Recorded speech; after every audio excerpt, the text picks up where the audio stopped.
Out here, you don't disappear all at once. You fade, a mile at a time, a bad decision at a time, a ride you shouldn't have taken, but maybe felt like you had to. The highways that cut through the Rocky Mountain West, they don't just connect towns, they connect patterns. Truck stops, rest areas, on-ramps that lead nowhere and everywhere at the same time. And if you look close enough, if you stop thinking in terms of single cases, you start to see something else. Women found near roads, or just far enough off them to delay discovery. Bodies left in places where weather does the rest, where time erases what evidence couldn't survive, where jurisdiction lines don't just divide counties, they divide responsibility. In Elko County, Nevada, a woman is found near a highway, her remains partially preserved by the desert, beaten so severely that even decades later, the details are still incomplete. In eastern Idaho, another young woman is left near an on-ramp, nude, discarded like something that needed to be removed, not hidden. And in the forests of Wyoming, bones are found, not a body, not a scene, just what's left after time has taken everything else. 3 cases, 3 different places, and almost nothing tying them together on paper. No shared suspect, no confirmed connection, no single investigation that ever pulled them into the same room. But geography doesn't lie. Patterns don't care about jurisdiction. And offenders, especially the ones who understand distance, they don't think in county lines. So tonight, we're not just looking at 3 cases. We're asking a harder question. What happens when the only thing connecting victims is the land they were left on? Welcome back, listeners, to Dark Dialogue Rocky Mountain Reckoning, the series where we return to the crimes rooted deep in the dirt, rock, and timber of the American West and examine them through evidence, geography, and pattern to determine what actually holds up under scrutiny. I'm your host, John. And I'm Angela. Here we investigate the stories buried beneath prairie dust and mountain snowfall. Cases carried on the wind across open rangeland, whispered across cattle fences, and passed down through generations of people who still want answers. Tonight's episode is a little bit different by design. We're not working from a single, fully built case file. We're not walking into a clean timeline with clear investigative direction. Instead, we're looking at 3 cases with limited available information. We had an episode like this just a couple episodes ago, where we have very minimal public detail, fragmented records, no confirmed connections. But that constraint is exactly why they matter, because cases like these are where patterns fail to get recognized. So the objective here is precise. We're going to establish what is actually known in these cases. No assumptions, no filler. And then we're going to test them against each other. Geography, victim exposure, disposal patterns, access points. And we're going to ask a very specific question. Do these cases stand alone, or do they reflect a broader pattern operating across this region? And with that little information, how far can we actually go without crossing into speculation? Well, that's the boundary, because the absence of information doesn't give us permission to fill in those gaps. It forces us to define them clearly. So before we move into the individual cases, we need to establish the environment that they exist in. Because in this region, location isn't just background, it's part of the mechanism. So at this point in the investigation, we don't need to redefine the region. We've already established how this environment out here works. We have distance, movement, jurisdictions that don't overlap cleanly. So what matters now is how these cases sit inside of that structure, because each of these on its own looks completely incomplete. We have very limited records, very minimal detail, no clear investigative directions, and normally that's where cases stall. But when you place them against what we've already built this season, they stop being isolated and they become test points. Test points for what? For whether the same operating conditions that we've already identified in other cases are present here in these ones. Not whether they're connected, not whether it's the same offender, but whether they require the same type of environment and the same type of opportunity to occur at all. Because that's really the first threshold. Before we ever ask, is this the same person? We got to ask, does this fit the same system? And if it doesn't, then it doesn't belong in the same conversation. And that's what we're testing in this episode. 3 cases, different locations, different levels of information, but the same question applied to all of them. Do they align with the pattern that we've already established, or do they break it? It's late October, eastern Nevada. The highway keeps moving behind you. Traffic doesn't stop here. A few steps off the shoulder, and the sound changes. Less road, more wind. Open ground, dry, uneven. Nothing out here to draw attention unless you're looking for something. And then you see it.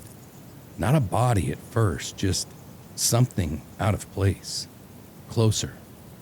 Remains, still, exposed. Left long enough that the environment has already started to take over. No movement, no sound, just distance and time. So we start with what can actually be established. No assumptions, no reconstruction beyond the record. The victim is identified as Tina Cheri Snell, and she's also documented under the alias Cindy Marie Souza. She was 33 years old at the time of her death. So from a victimology standpoint, there's very limited detail. What is documented is this: she was known to frequent truck stops and highway adjacent locations, and is described in the state records as a drug user or a drug abuser. That places her at the minimum in environments that are characterized by transient movements, short duration interactions, limited traceability. So she's operating inside the same type of corridor environment we've already been working with. Yes, but that's context. It's not conclusion. So moving to the discovery, Tina's remains are found on October the 30th, 1996. And the location is one that we've been to a whole shit ton this season. Yeah. And that's Elko County, Nevada, near US 93 alternate, approximately 5 miles south of West Windover. More specifically, her body is located in a desert area approximately 40 feet off the roadway near a rock outcropping.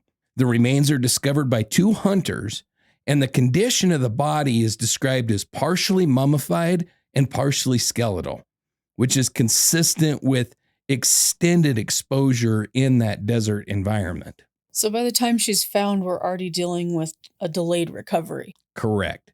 And that delay has direct impact on the case, obviously, because from a forensic standpoint, that level of exposure significantly limits any kind of precise time of death estimates, any kind of injury interpretation, the recovery of any trace evidence.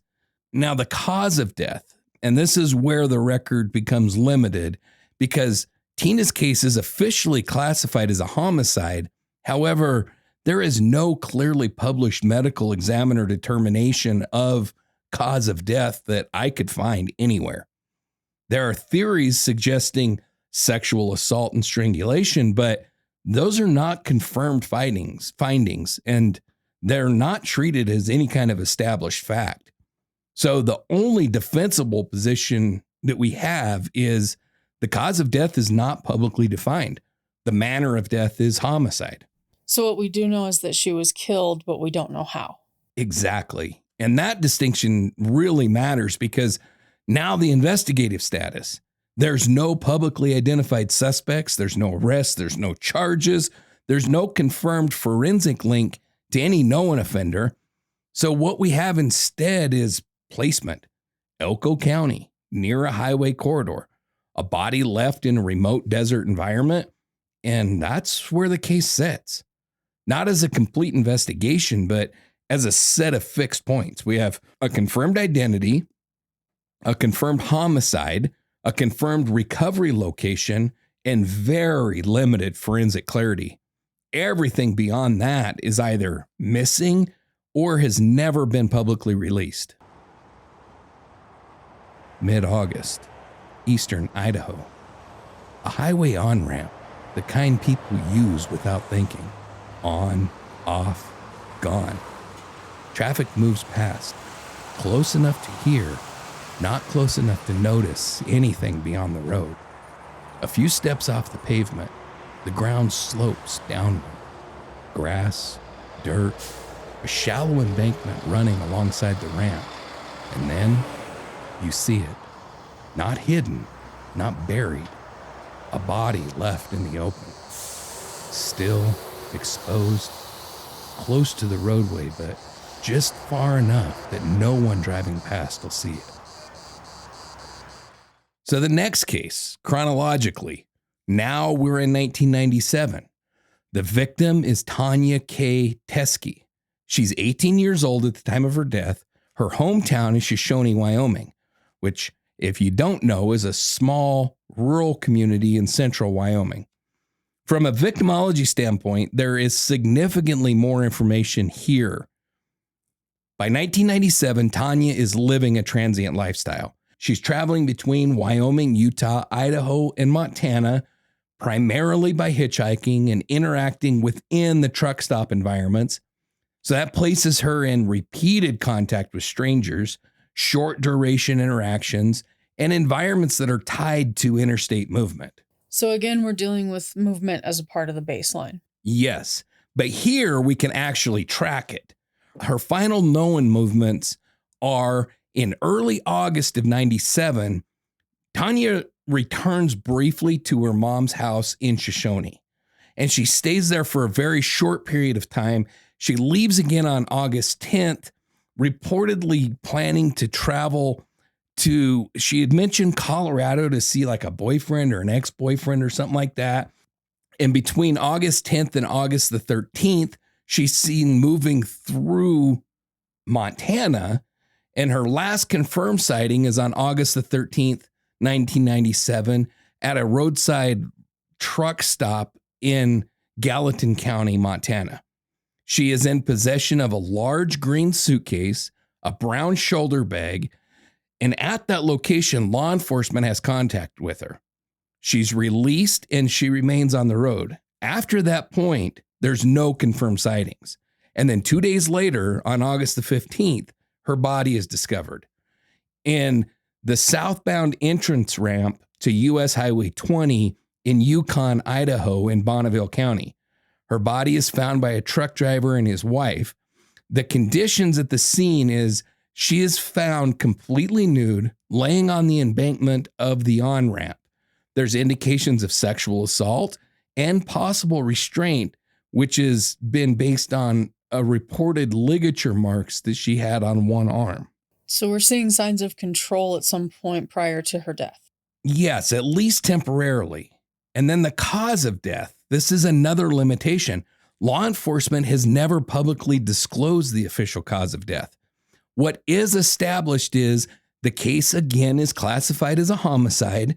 There's obvious indications of sexual assault present, but no clearly defined lethal mechanism that's ever been released. So again, cause of death is not publicly defined. Manner of death, again, is homicide. So even with more information overall, we're still missing the key forensic detail. Exactly. And that's important because it really limits how far we can take our analysis. Now, there is one primary person of interest. An Idaho-based truck driver reported to have been seen with Tonya in the days leading up to her death, but he is investigated. No physical evidence that ties him to the homicide. His identity has never been publicly released, and he's never been charged. Beyond that, we have no confirmed suspects. What does exist is broader investigative attention. At the time, multiple agencies across Idaho, Wyoming, Utah, and Nevada evaluate Tonya's case in relation to many of the cases that we've talked about already this season, with all kinds of similarities noted, which I'm sure everybody that's been listening knows. The victims are connected to highway environments.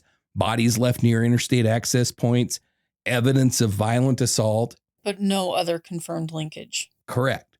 Evaluated, but nothing established.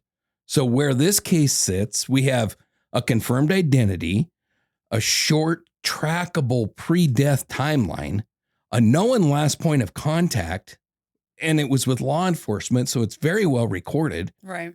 A rapid recovery window. She was not laying out there for very long at all. We have a defined disposal location, but at least publicly, we have no confirmed cause of death. We have no named offender, no direct forensic link to any known suspect. And so that's the boundary.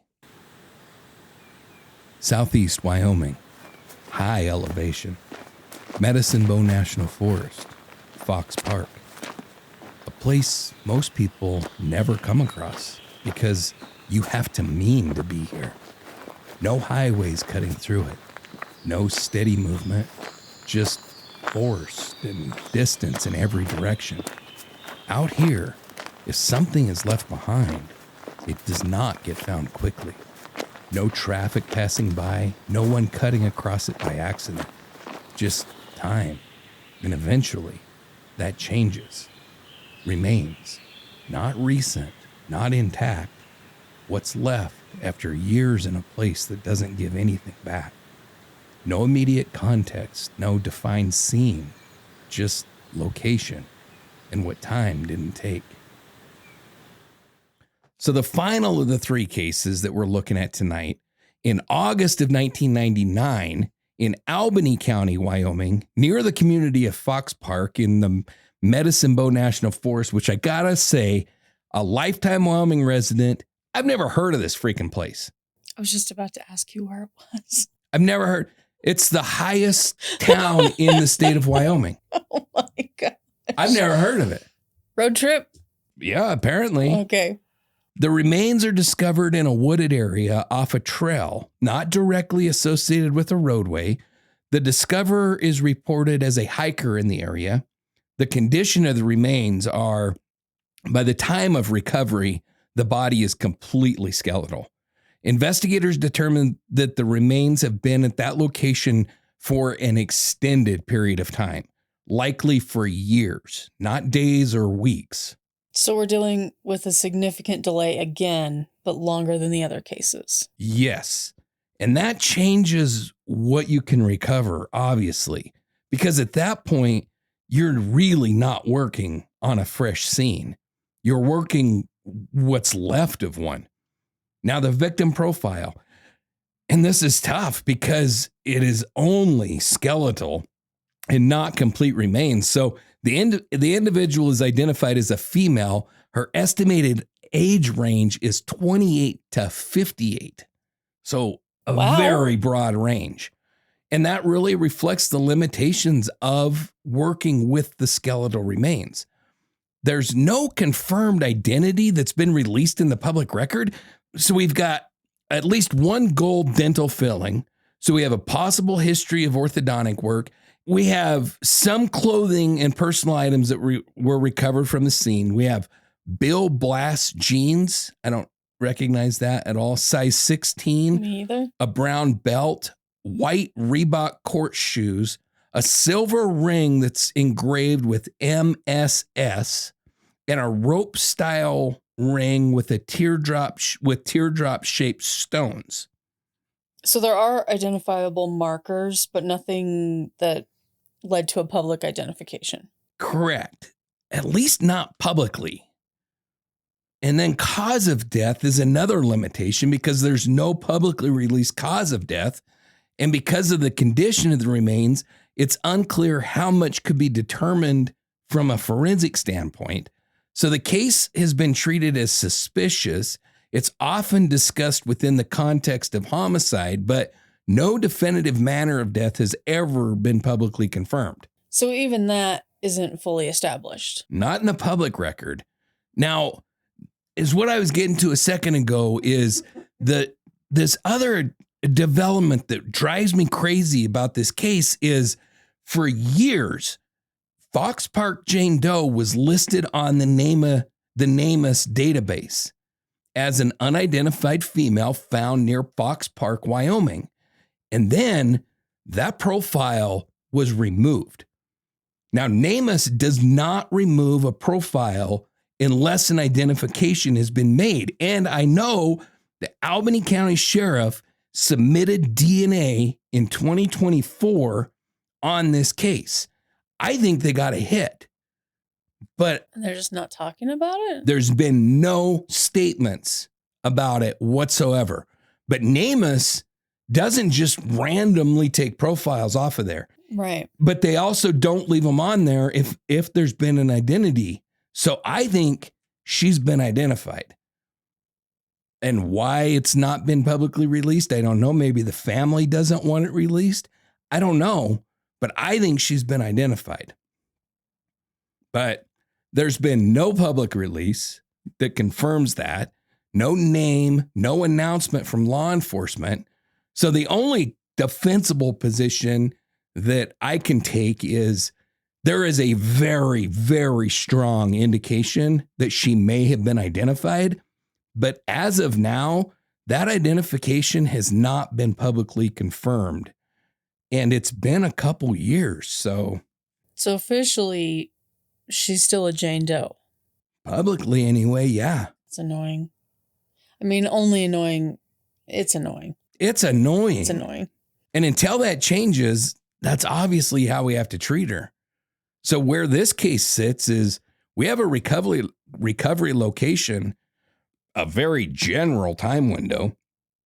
I would say maybe the 1990s. I don't freaking know. And some physical and material identifiers, but we don't have any kind of confirmed identity, obviously, in the public record. We have no cause of death. We have no named suspects, nothing like that. We don't have a manner of death. And unlike the previous cases, we have no clear connection to like movement or we don't know anything about this victim. All we have is a location that's deep enough into isolation that whatever happened there was left undisturbed for years.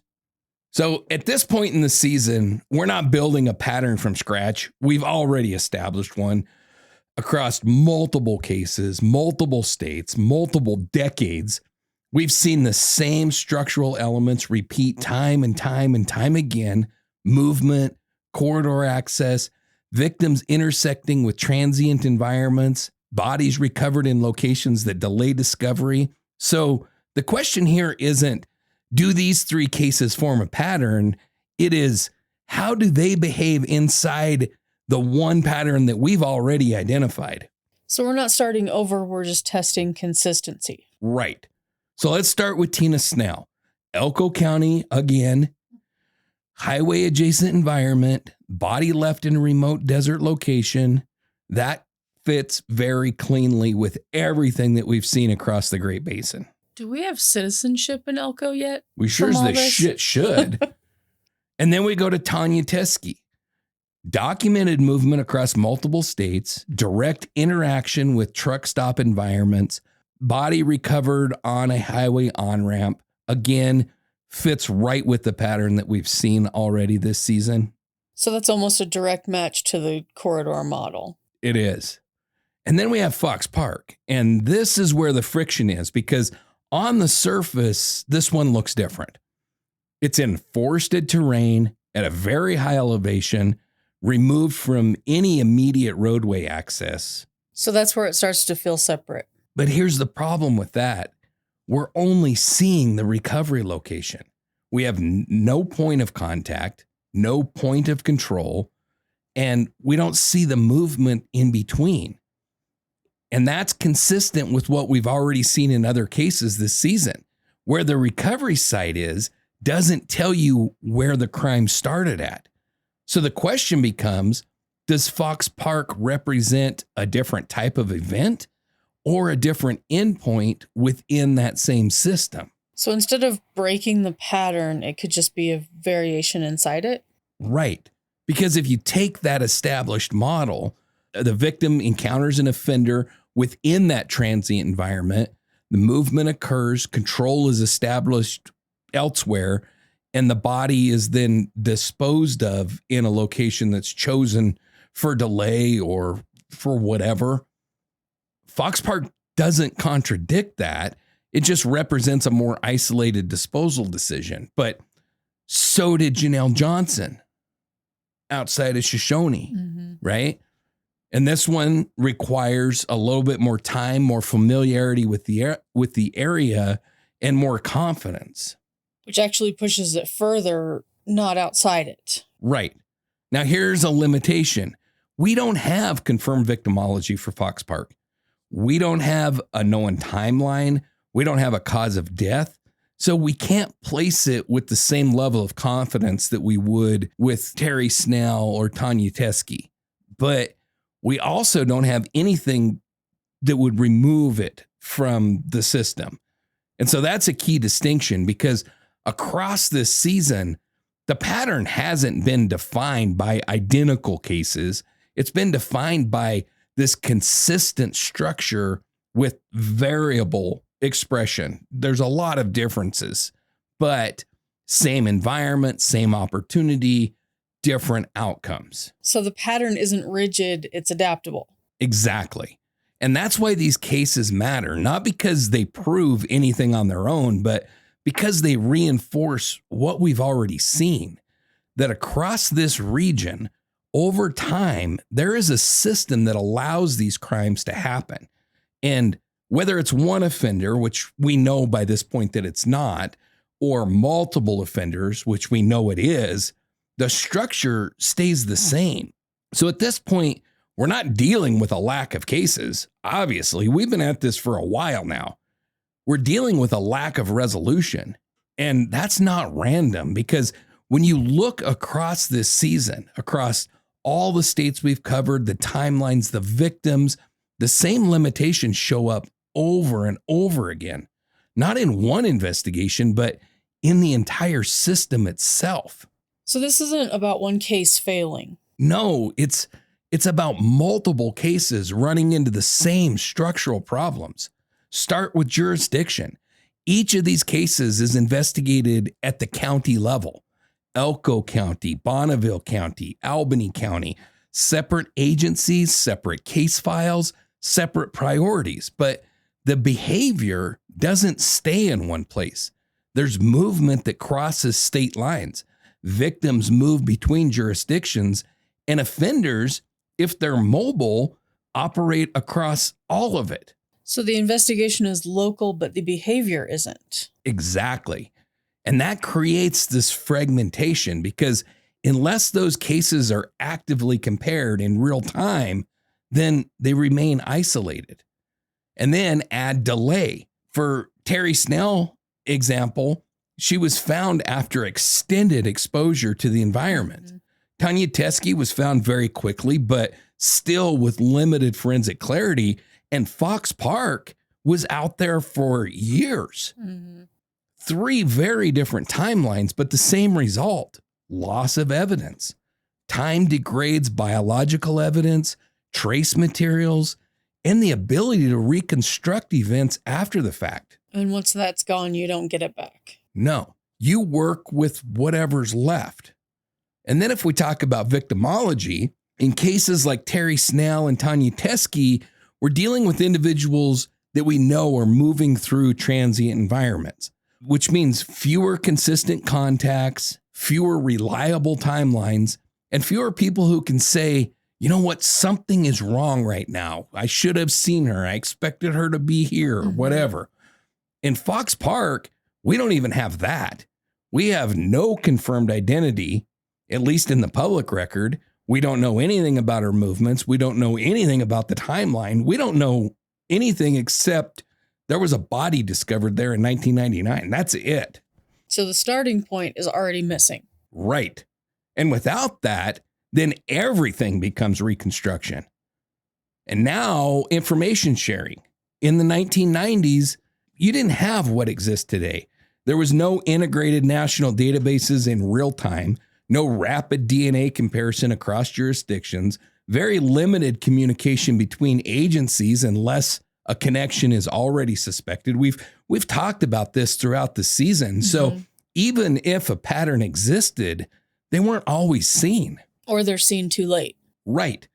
And that's where cases like these stay, not because they're unsolvable, but because the system that they exist in is not designed to track movement effectively.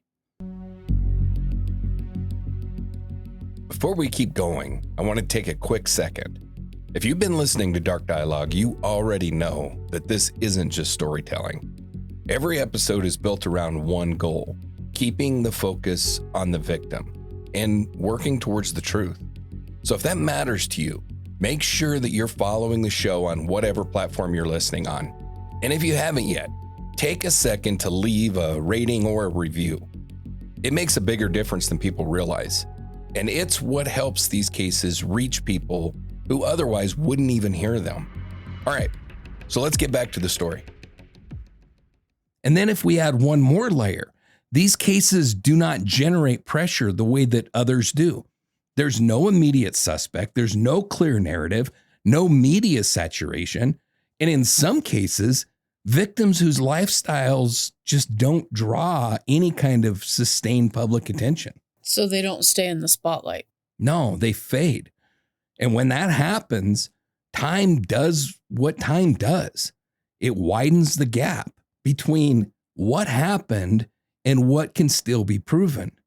So when we ask why these cases remain unsolved, the answer isn't just one thing. It's an entire structure, a system where movement outpaces jurisdiction, where time erodes evidence, and connection depends on someone recognizing a pattern across distance.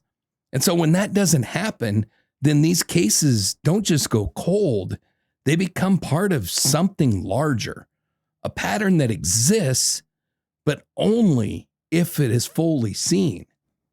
And I gotta say, the Albany County Sheriff, like I said, I know submitted DNA testing in this case, so he's working on it. But how difficult is that case? Yeah.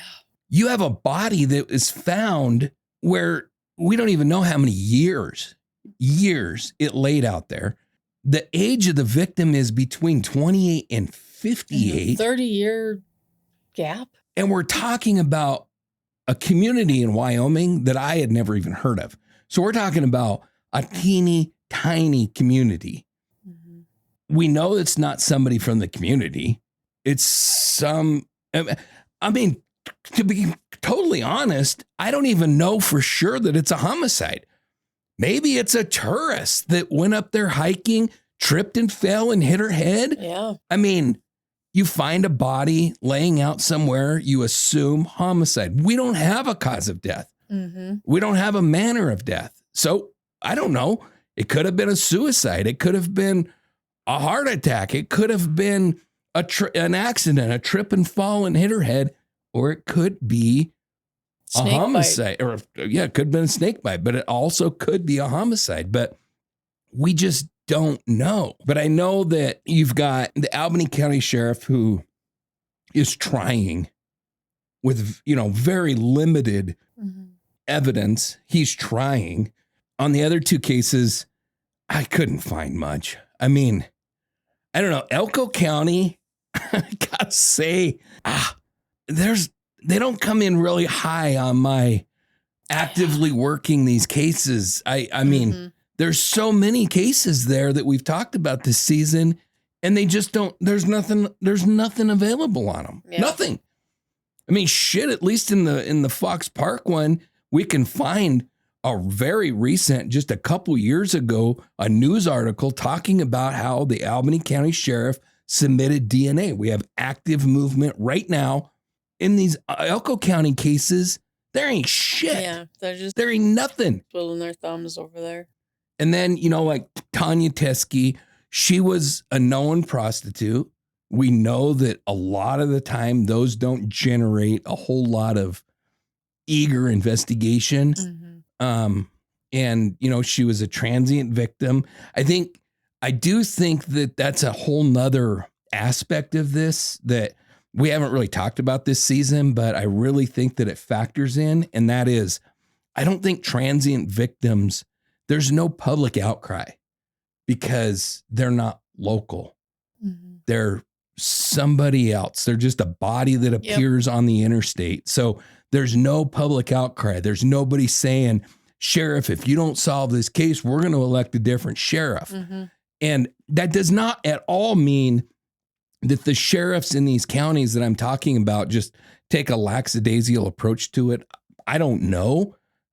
I can't find any information on the investigation, but maybe they're working these. Maybe it's important to them, but there's not that public pressure that's like, you know, if it's the quarterback or the cheerleader, you know, that is murdered, then you got the whole community in an uproar saying, we got to get this solved right now. And if you can't do it, we're going to get somebody that can. Mm-hmm. Then you have a prostitute from Wyoming that shows up off the interstate in Idaho, and you just don't have the public outcry. It's just like, they're just glad it wasn't one of their own. Right. Yeah. And some of that is just human nature, that it isn't personally affecting you. And so you just don't pay much attention to it. And there's the reality that these cases are much more difficult to investigate because whoever killed the captain of the football team or the star quarterback or whatever is probably local. Whoever killed the prostitute from Wyoming is probably in California by now. Mm-hmm. So there is that reality to it. And I'm not taking that away from law enforcement because these are very difficult cases to investigate and solve just in their own right. It's just sad as shit when you do the research that I've done this season, and so many of these cases, like, I don't know if you remember or not, but when we first started Rocky Mountain Reckoning, I wanted to give every victim their full episode. And it's been very disheartening for me to discover that it's not possible because these 3 cases that we've just talked about tonight, I've told you everything I know. Yeah. And you'd have to do a 10-minute episode. It would be, if that. I don't even know if I could make 10 minutes out of some of these. Yeah. You have like, you know, UP 7519 that is like, I know nothing about her, nothing. Yeah. And Fox Park is about the same. And again, I don't necessarily think that's anything with the investigative agency. It's just the reality of a situation where you have this woman that shows up here and isn't found for years. And so we don't know anything about nothing. But it's also, she was not included in any Great Basin victim lists at all. I included her partially because I kind of think she fits, and partially because she's a Jane Doe in the area to give her a place. Really has nobody talking about her. And the sad part is when you're doing podcasts, you have to do podcasts that there's enough information that you can talk about. Mm-hmm. And so a lot of these cases don't get covered, and it's not because podcasters are doing anything wrong. It's because there's not enough information to even talk about. So I don't know. But when you look at these cases side by side, it's easy to focus on what's missing.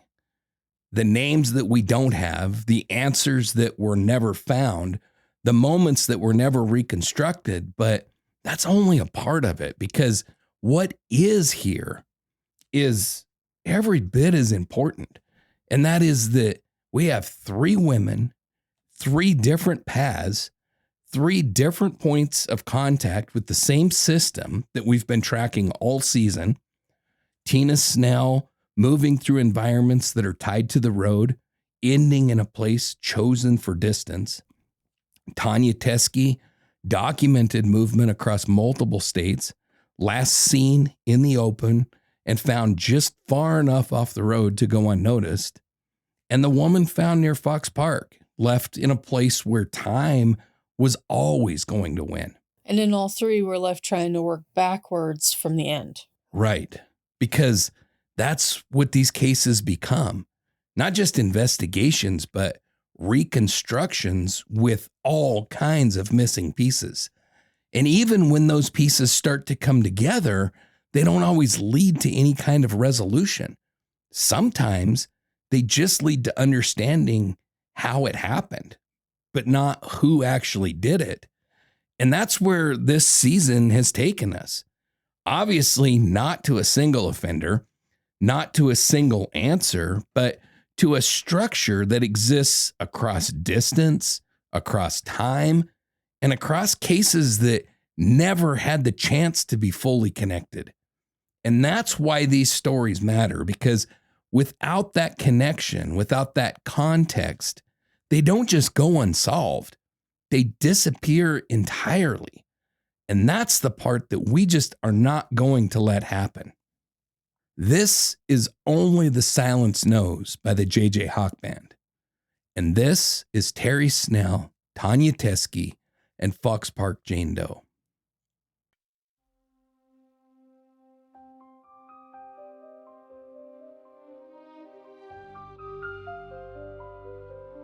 Three lives, separated by distance, by time, by circumstance, but brought together here because their stories were never finished. Tina Cheri Snell, a woman moving through the margins, through places where people pass through quickly and rarely look back. But she was more than the environment that she was last seen in.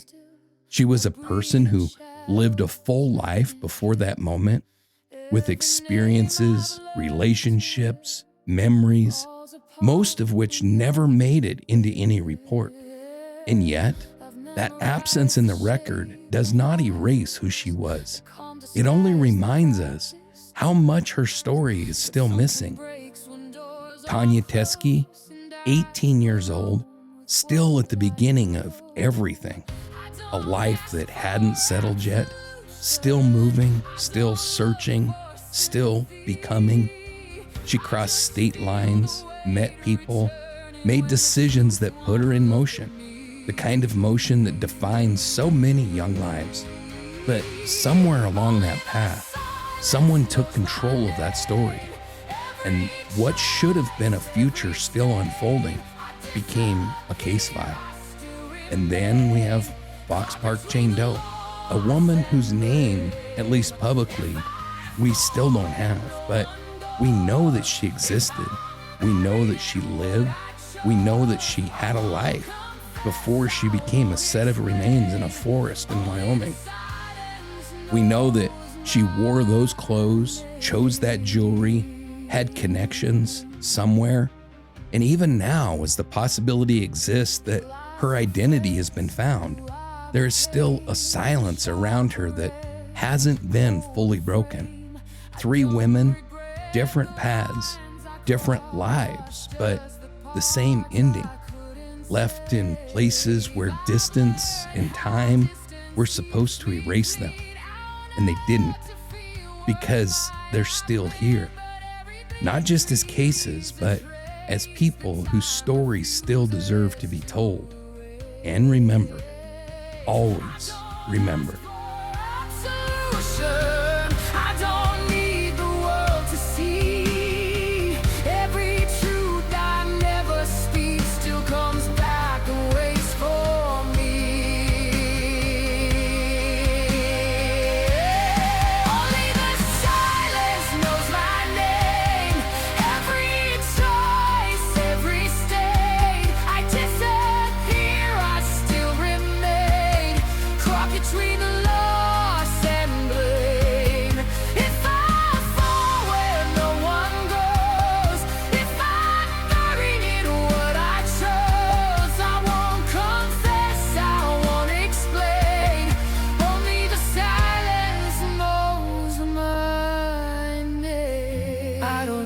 Forgiveness now, I've already paid somehow. If loving you was the risk I made, I'd still make it the same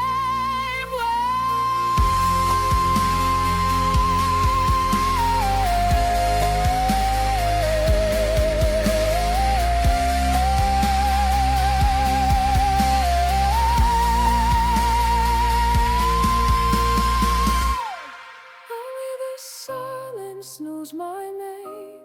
Every scar I couldn't